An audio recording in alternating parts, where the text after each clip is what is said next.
Hello, hello, hello. Welcome to another episode of the Always Be Testing podcast. I'm your host, Tye DeGrange, and this is a very special edition of the pod. It is a Mother's Day edition with my mom, Ginger DeGrange. It doesn't get much better than this. We're in a secret location in Northern California. My mom, Ginger DeGrange, is a very accomplished person, professional, and in the spirit of always be testing, she has a lot of knowledge and learnings to share. So this is going to be a fun one. She is a rodeo queen, which we'll talk about. She's competed at the highest level in working cow horse, in reining, in cutting, in trail. She was a horse science instructor at the Santa Rosa Junior College for 36 years. She's taught over 10,000 students that have come through her program. A longtime owner and operator of Cloverleaf Ranch, a well-known summer camp here in Northern California. And she was the first recipient of the Equus Awards the Sonoma County Horse Council gives out every year, which honors people, leaders in the horse community. So we're going to get into some really fun stuff, and I can't wait for it today. Well, hello. It's good to be here. It's good to see you. Thank you. We get to hang out and talk horses. I know. That's my favorite. A topic that you know something about. A little bit. What sparked, what was some of the things that got it going for you and sparked your joy of horses? My parents bought the ranch in 1947, and I was a year and a half old. And there was one horse on the ranch that came with the property. Oh, wow. And it was Cricket. And so I got to sit on a horse when I was quite young. And then when they started moving, I was really delighted. And it just grew and grew and grew. It was just like love at first sight. That's amazing. It was really, it was a wonderful experience and a joyful time for, a young person. Wow. Yeah. What was Cricket about? What was? She was strawberry roan, and she wasn't very attractive. She had a great big old belly and kind of a sway back, but she was just a nice, kind horse. And I remember just enjoying being next to her and just pushing, brushing her or and on her back was always fun. Yeah, that's amazing. Yeah, it was great. What kind of was the next, as you got older and got more comfortable around horses, and obviously Grandpa was heavily involved. Yeah. How did that kind of go from Cricket to the next thing that you were excited about? I met a really special person in my life, Birdie, when I was I was 10 years old, so I think I was like fourth grade, I think. Yeah. And she had a horse boarded just not too far from the ranch. Yeah. And we got a lot of fun, but we did a lot of things that my dad would not have been very happy about. We would run those horses all over the hills. We would go off the ranch because the traffic was not that bad. We'd ride, to Wickiup and all of those different places close. And and we just had a ball. That's amazing. And a lot of it was unsafe. But we didn't know that, and we never got hurt. So it was one of the favorite things was when they got ready to cut the hay, they put it in furrows, and that before they'd bale. And we'd ride along and fall off our horses and see how much we could push out of the way. My dad did not like that. He was not happy at all because he had to go back out and put it back together. Oh, wow. But it sure was fun. So you would be running along and you'd just purposely jump off and knock over the hay bales? Yeah. See how far we could slide. Wow. It was fun. Yeah. And the only other thing that was, hair-raising is I wanted to be a trick rider. And there was an actual trick riding school that was available, but he didn't want me to go there. So we improvised. So I was on a horse called Lightning, and I got in the back of the saddle and tied my saddle strings around my ankles and went back and said, go, and at a run out at the flats. Oh my gosh. And there was no way I could stop my horse. And my girlfriend was running alongside him. She finally, my horse stopped, but it was sure fun. Wow. Oh, my dad would have just turned. Yeah. I mean, and there's things that he probably did that you wanted to turn over about because. Well, he made some of this happen. He said, if you're bringing in the horses and they're starting to make the turn, you run down that hill as fast as you can to stop them. And when he asked that, I did it. So it was a bit of his fault too. Oh my gosh, that's amazing. It was so much fun. Wow.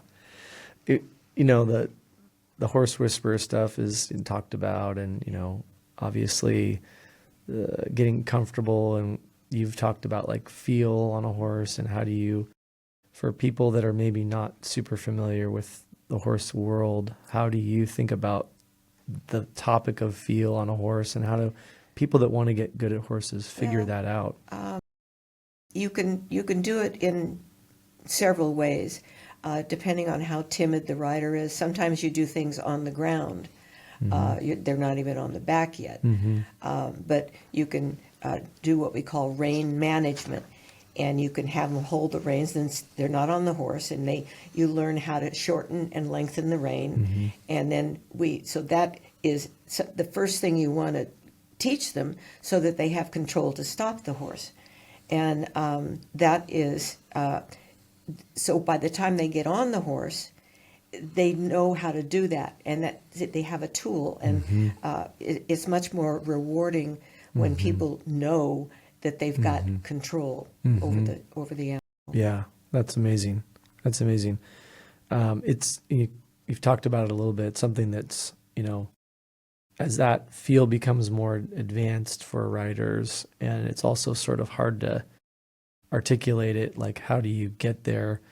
Have there been some things that you've done for riders that are a little further along trying to figure out that feel, and that help show them it or teach it to them? It's when we talk about feel, we're talking about your hand and your direction and the contact on the horse's mouth.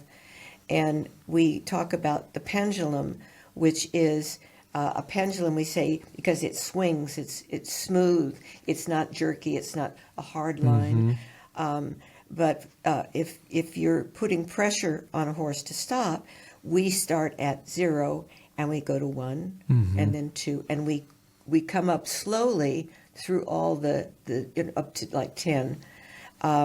But we don't just jump. We never go from one to the other without the middle just being smooth. But you can do that by also having your students hang on. They're not even on the horse yet.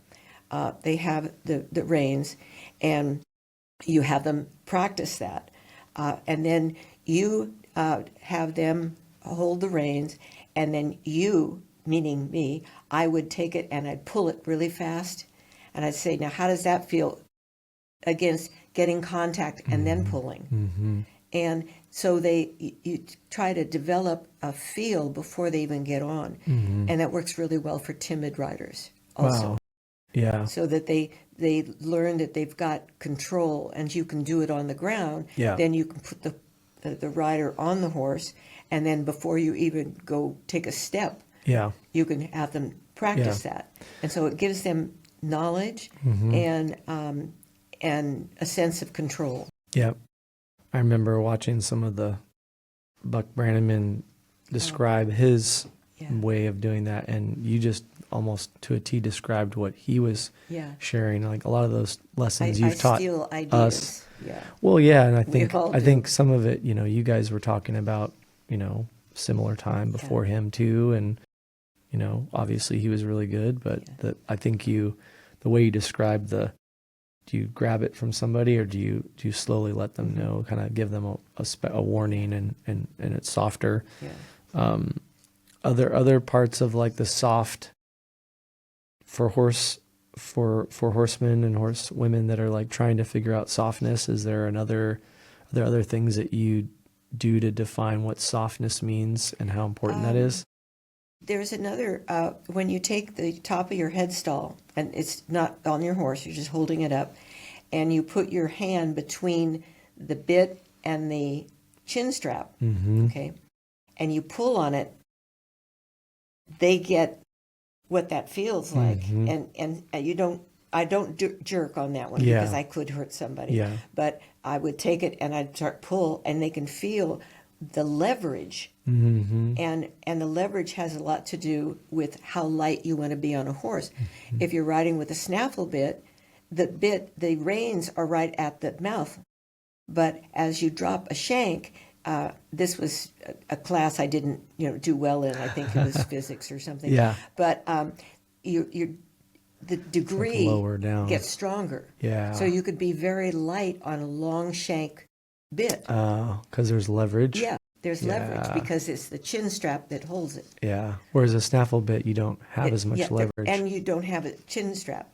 You don't need it. People sometimes put them on, but it doesn't serve any purpose. Wow. Yeah. Wow. When someone comes to you and all the students you've helped and educated over many years, are there kind of like these are the big three things you kind of touched on some of it already, but hey, these are the basics that you kind of need to have, or these are the core three that you want people to take away with? I think I kind of answered that. Yeah. Okay. One of the things you've talked about is like, how do you make people feel comfortable on a horse, and what are some of those things that you try to do to make people feel comfortable? Well, one of the things is when somebody's walking up the road and they're coming up to where we are with the horses, I can spot things pretty well just over the years. Like I can spot the timid one. They're a little bit slower and they don't have a cadence, a good cadence to their walk. It's restricted. And then you have the, I rode once and I'm a professional. and those stand out. And then there's other people that just have a softness. They're not tense. They don't have an agenda. And those are the ones that are, go with certain horses that I would pick. Yeah. Yeah. Wow. And it sort of kind of touches on it. You've already talked about it, but like, it seems like getting the rider with the right horse is reasonably important, right? Yes. But the key is to know your horses. Because if you know that this horse is not as sensitive, that you can move your legs around and the horse isn't going to move faster. In fact, sometimes they're a little pokey. But you have to know your horses in and out so that you match the rider and the horse. And I've been very, very fortunate with that. I really know my horses, and I know their abilities and their sensitivities and what they're good at. So when they come in, and the age of students, the older they are, the harder it is to teach. The young ones are, very pliable, if you will.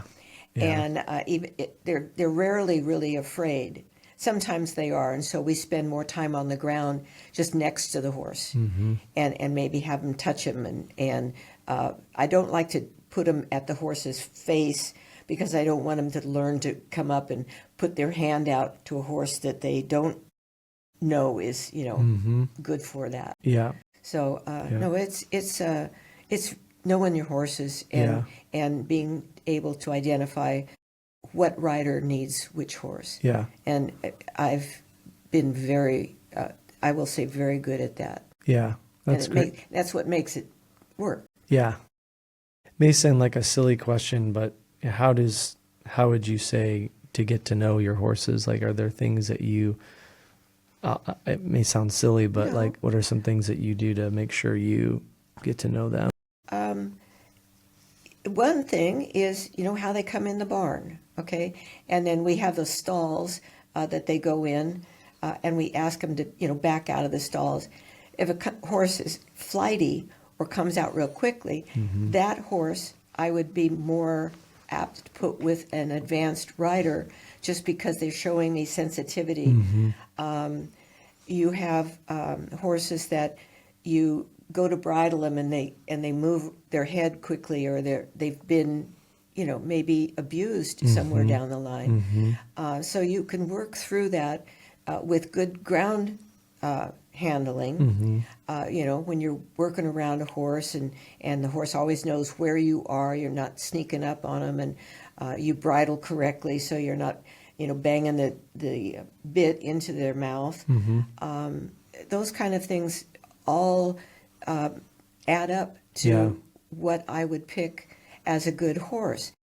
The really slow, pokey ones, sometimes they're too pokey and slow. Like for a trail ride, you want something that at least stays up with the group. Or you have two instructors. You have your main instructor in the back, and the lead instructor is the assistant, because then the instructor can look down that line and say, okay, slow down, or, if there's a problem, I can see the whole line. Yeah. Where I used to ride in the front and turn my head backwards, and boy, I spent a lot of years twisted. Your neck was a little sore from that? Really. Yeah. We talked a little bit about imposter syndrome and how that shows up in business and life and horses. And you kind of said, well, yeah, it's about confidence. How do you think about building confidence for riders that maybe don't have it and they maybe should have a bit more? Well, one, you pick the right horse. Two, you pick the right person for that horse. And then you might not put them on the horse right away. You might stand next to the horse. A lot of times I'll stand and I'll have my hand on the horn and just, hang like this and just talking to them. Yeah. And then they're like in your position. Yeah. And then, I have them stroke the horse. I don't just slam dunk them on, but if they are ready, I do, because I want to get going. I want to get the lesson started. Yeah. But if you have somebody that's frightened, that's not funny. To be fearful of 1,000-pound horse is somewhat smart. And so you encourage, and they might say, well, is this horse nice? And you don't make any jokes.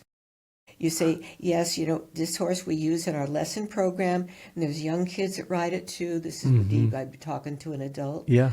Or, another person that's larger than, 4. Yeah. And you just encourage them with, and give them knowledge. Yeah. Yeah, that's great. This isn't, these aren't mechanical animals. Yeah. And you're not mechanical either. We all have feelings. Yeah. And so we're going to work together. I love that. Yeah.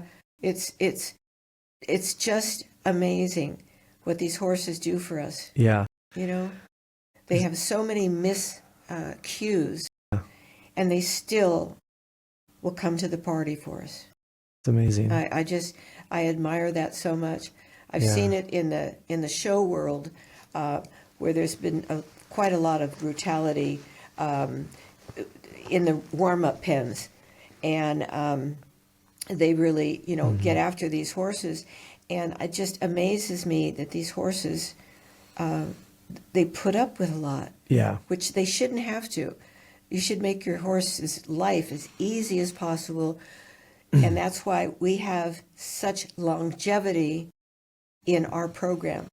We have horses that have been on the string 10, 15, sometimes 20 years. And they're not sour. They're not run off. They know their job. Yeah. And they're happy. And that's what a happy horse is really important to me. Yeah. That's amazing. Yeah. I love that. And you talked a little bit about the cutting horse and working cow horse experience you've had over the years. And was there a run that you think back on that you recall? Yes. This was in working cow horse. And in working cow horse, you have a pattern, and then you work cow. Okay. So you do your dry work first. And this was down at the Grand National at San Francisco.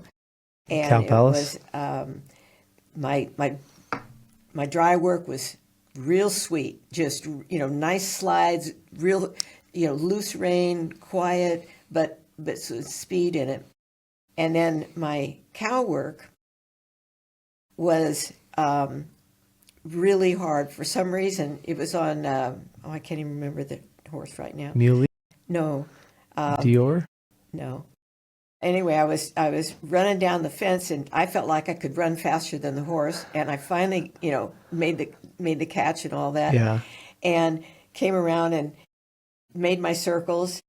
And I've seen these guys do it, and I patted the steer on the butt as I'm circling, and I thought it was so funny. Wow. Yeah, it was fun. I mean, wow. A lot of times the cowboys showmanship. And I thought, oh, it was just having so much fun. I did a lot of grinning that day. You were in the zone. Yeah, it was great. That's amazing. Yeah. Was that at the Cow Palace? Yeah, that was that was probably late 80s? 65. Okay. Those are 60s. Oh, no, it was further. It was later, because Yeah. I was a big girl. Yeah. Okay, all right. Maybe the late 80s. I'm trying to remember Yeah. that. Yeah. The buckle was Yeah. large and Yeah. pretty exciting. That was so cool. What kind of clicked there on that run? What do you think it was that worked so well? It was like Yeah. glass. It was Yeah. it was like effortless. Yeah. Except that, running down after that cow, he was getting a little bit pokey. But there was nothing, I didn't pull on anything. Yeah. We were just in sync. Yeah. And, when you're that way, it's like a dance partner. Yeah. And you're just sitting there Yeah. grinning. Yeah. You're smiling. Yeah. Because it's such a joy. Yeah. There's nothing rough about it. Yeah. The horse knows exactly, and I know exactly what the horse is doing. Mm-hmm. And it was Wow. there's a lot of moments like that I've had. Yeah. A cutting was this is a funny story. I went to the World on Muley, and this was for cutting, and I went in and I thought, okay, and there's some rules of how you get a cow out of the herd. And so you always, there's some that volunteer, and you got to kind of see that, Mm-hmm. or they look away from the herd a little bit, just enough so you can get in and Mm-hmm. get them out and then Yeah. start to cut. Yeah. Well, with this particular, go all the way to the World. I am so excited. I know my horse can do this. I know the cow cannot outrun him because he's really quick. Mm-hmm. And there was 2 that I cut, and I ran over the volunteer and picked the runner. And it was just a mess. Wow. It was just a mess.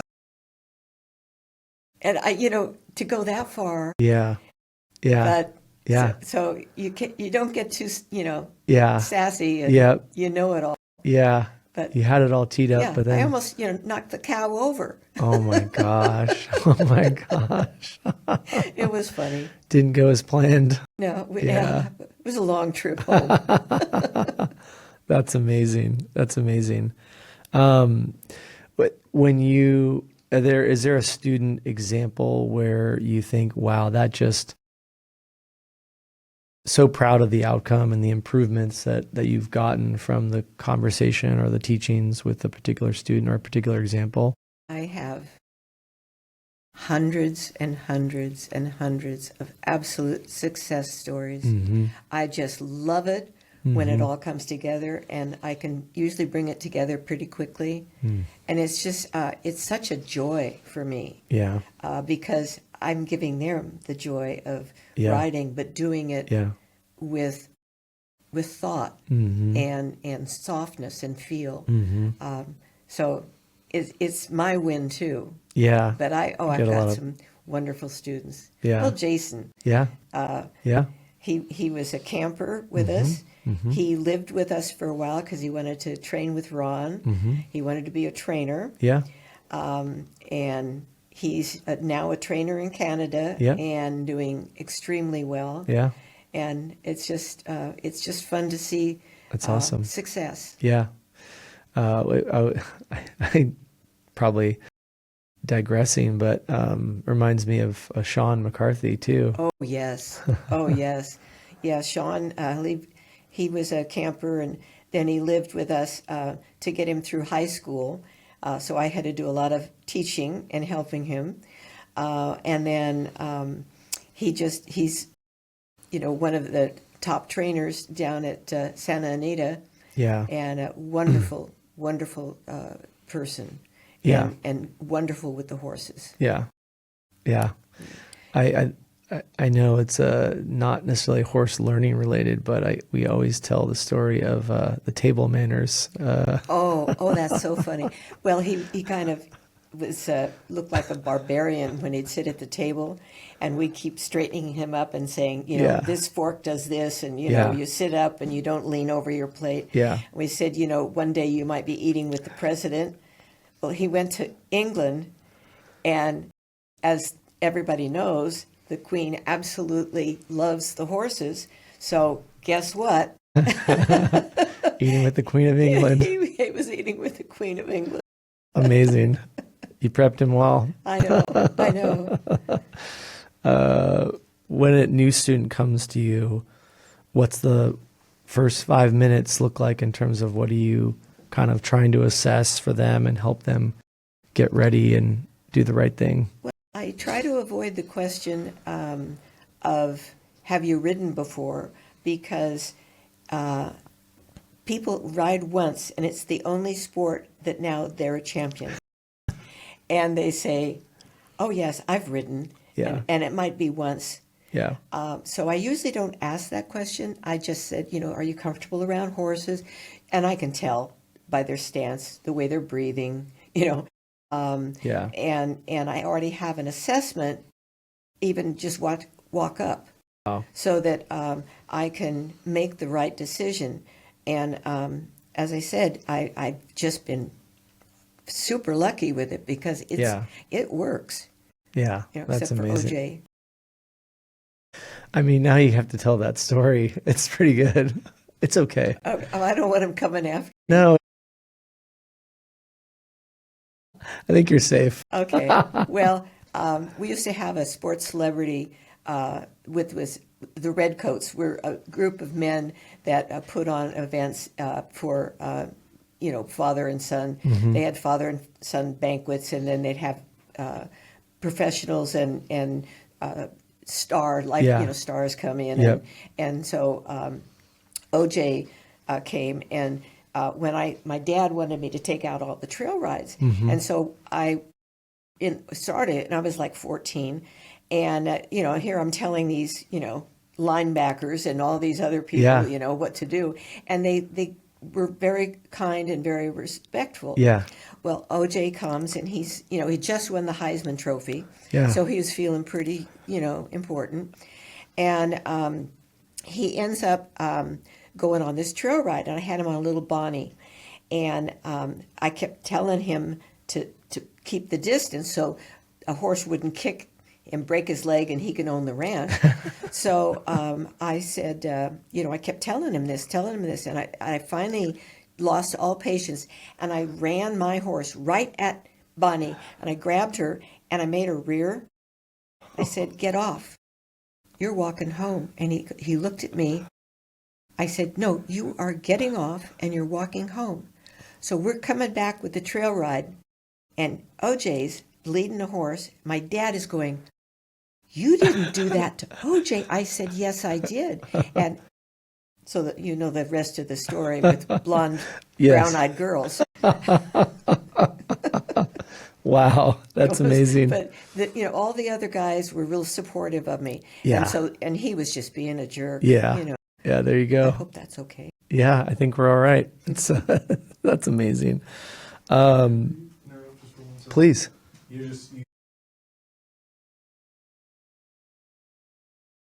This isn't in the way. Am I too? Oh, So okay. I'm just gonna Okay. just slightly Thank you that way. so much. I really I won't be appreciate it. in your face. You're It awesome. was fine earlier. You were getting engaged. Yeah. Closing closer in. Thank you so much. Appreciate that.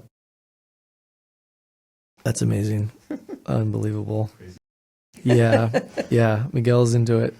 Well, What were some of the harder lessons that you have to like get through to a student on and have a conversation with the student about besides OJ?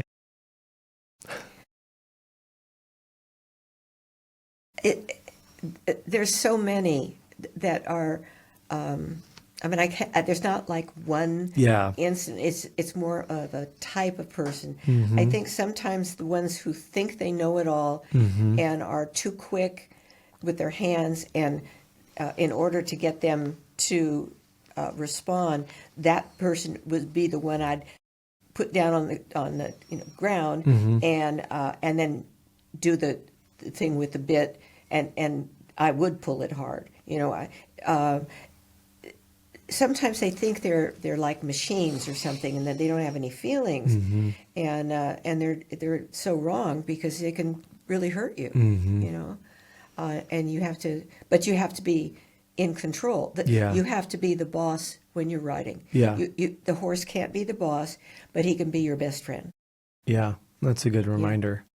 And you'd say you get down and kind of pull hard. Was that to show them that What it feels like. got it? And then I do it to them, and then I go, now, you're not going to pull that hard, right? Mm-hmm. I see.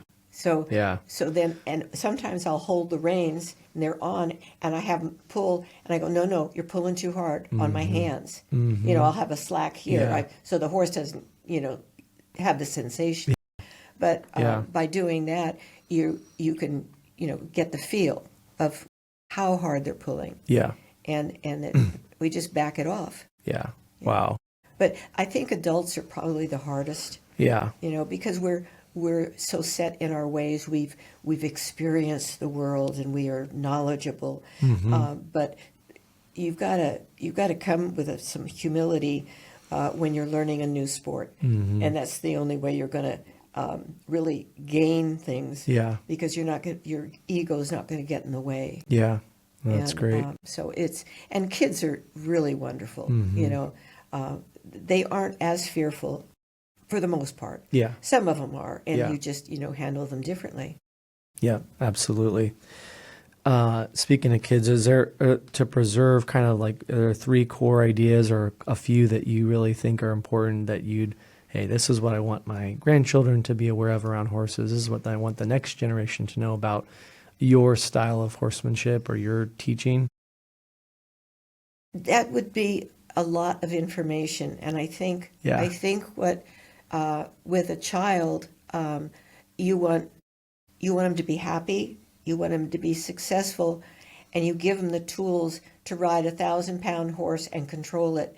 They feel pretty proud of themselves, and so I work at encouraging and being right with them, so that they can see that they're the ones doing it. Mm-hmm. They're the ones giving the horse the messages, Mm-hmm. and they're getting a response. And you can see in their little, their smiles, their first jogs are sometimes, they're a little bit scared, and you can do that on a lunge line. Mm-hmm. If you don't want them to go on their own, or you can just put in a small circle around you, Mm-hmm.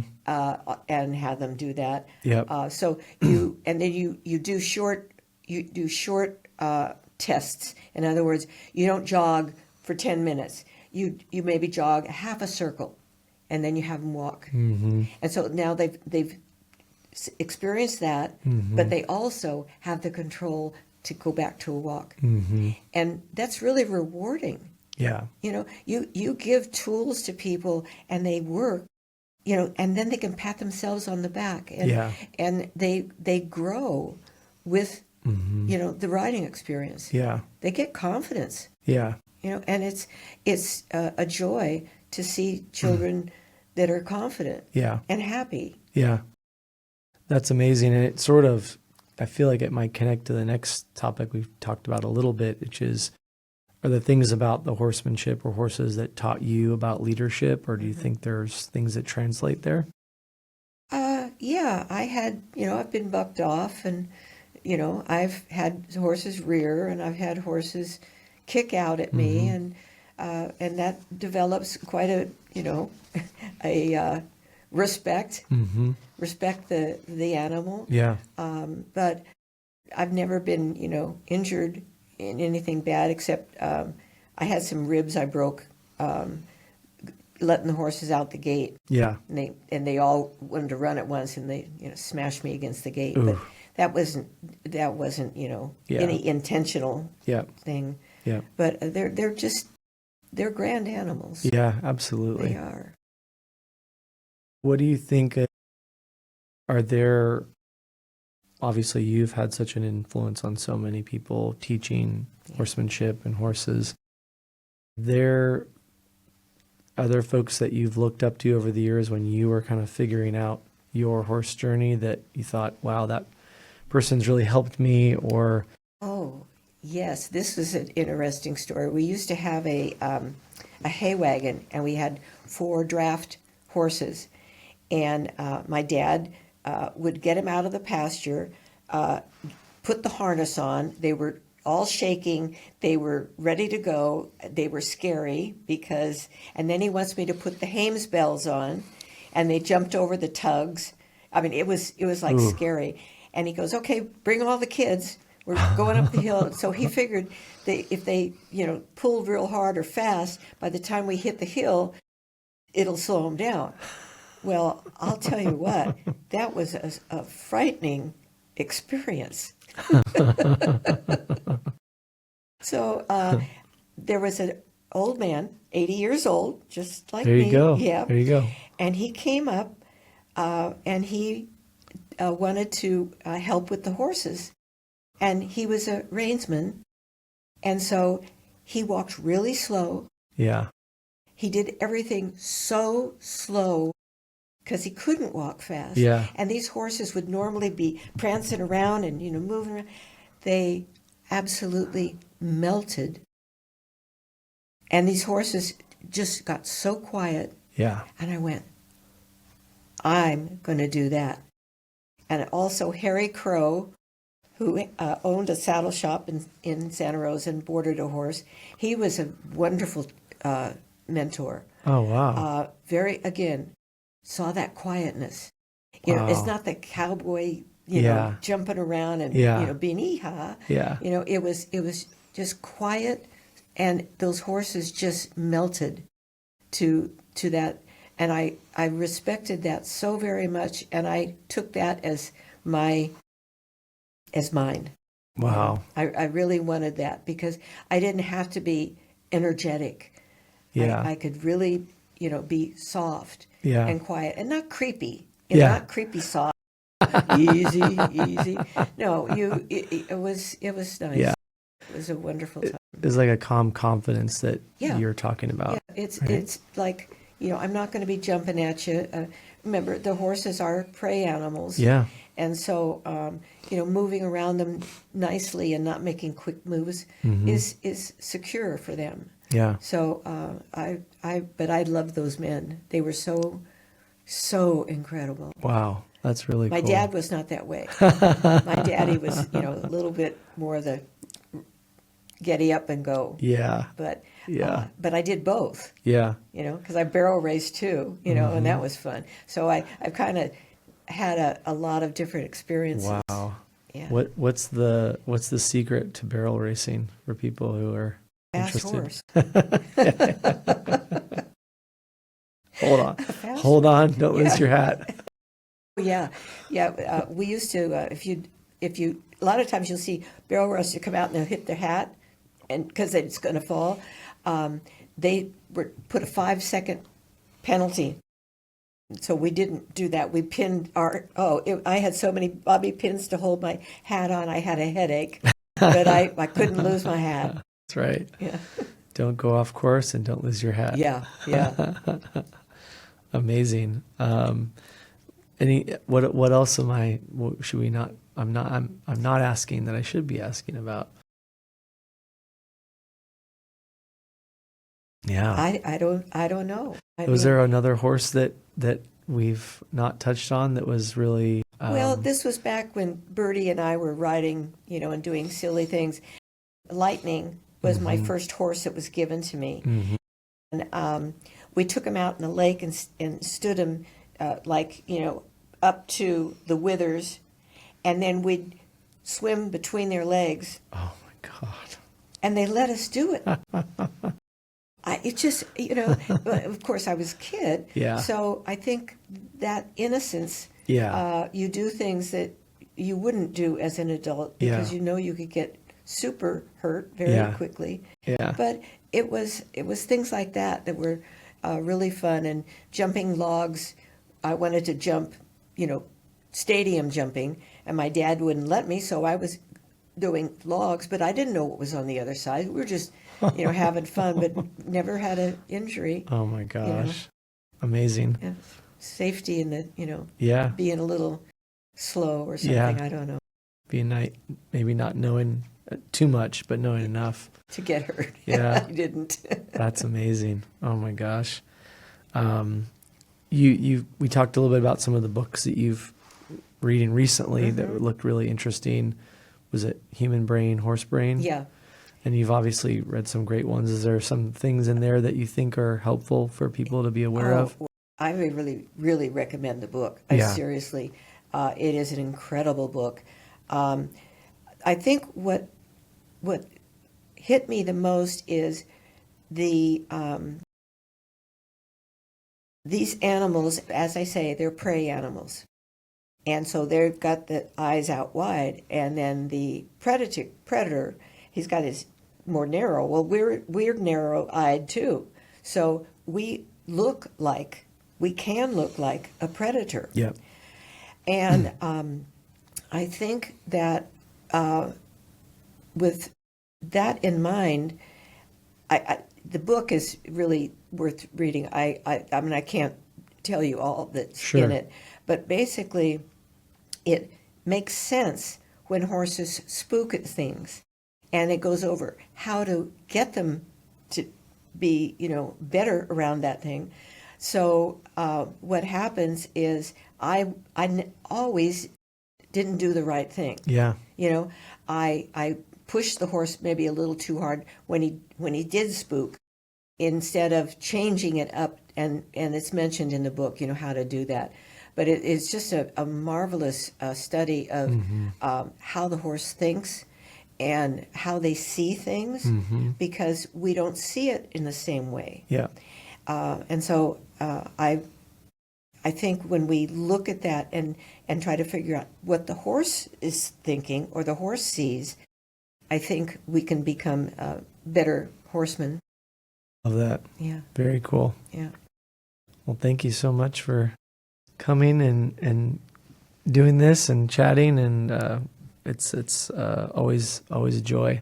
Oh, well, thank you. Thank you. It's my joy to talk about horses because I just love them so. Yeah. Yeah. Well, thank you. Okay. Thanks, everybody.